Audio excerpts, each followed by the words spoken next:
કોંગ્રેસના નેતા રાહુલ ગાંધીએ શુક્રવારે આરોપ લગાવ્યો હતો. કહ્યું હતું કે સ્ટાર્ટઅપ ઇન્ડિયા પહેલ હોવા છતાં દેશમાં સ્ટાર્ટઅપ્સ આવ્યા નથી અને જે અસ્તિત્વમાં છે એ વિદેશી કંપનીઓના નિયંત્રણમાં છે. અને વિદેશમાંથી જે ફંડ આવે છે તેમની ભારત જોડો યાત્રાના ભાગરૂપે ગોધરા રેલવે સ્ટેશનથી સામે લઘુમતી બહુલ વિસ્તારમાં એક સભાને સંબોધતા ગાંધીએ જો કોંગ્રેસ સત્તામાં આવશે તો સ્ટાર્ટઅપ માટે 5,000 કરોડ ફાળવવાનું વચન આપ્યું છે.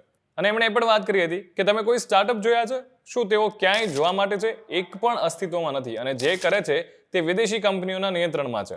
અમે 5,000 કરોડ રૂપિયાનું ફંડ બનાવીશું જેથી કરીને ગરીબ ખેડૂતો અને મજૂરોના પુત્રોને પોતાનું સ્ટાર્ટઅપ ખોલી શકે.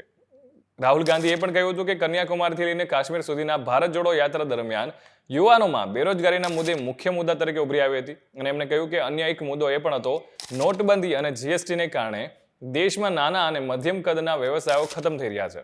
એમણે ઉમેર્યું હતું કે 30 લાખ સરકારી જગ્યાઓ ખાલી છે અને જો કોંગ્રેસ સત્તામાં આવશે તો એને ભરશે. એમણે કહ્યું કે કોંગ્રેસ એક એન્ટરપ્રિન્યોરશિપ યોજના પણ શરૂ કરશે જે યુવાનોને એમની ડિગ્રી અથવા ડિપ્લોમા મેળવ્યા પછી 1 વર્ષ માટે રોજગારી આપશે.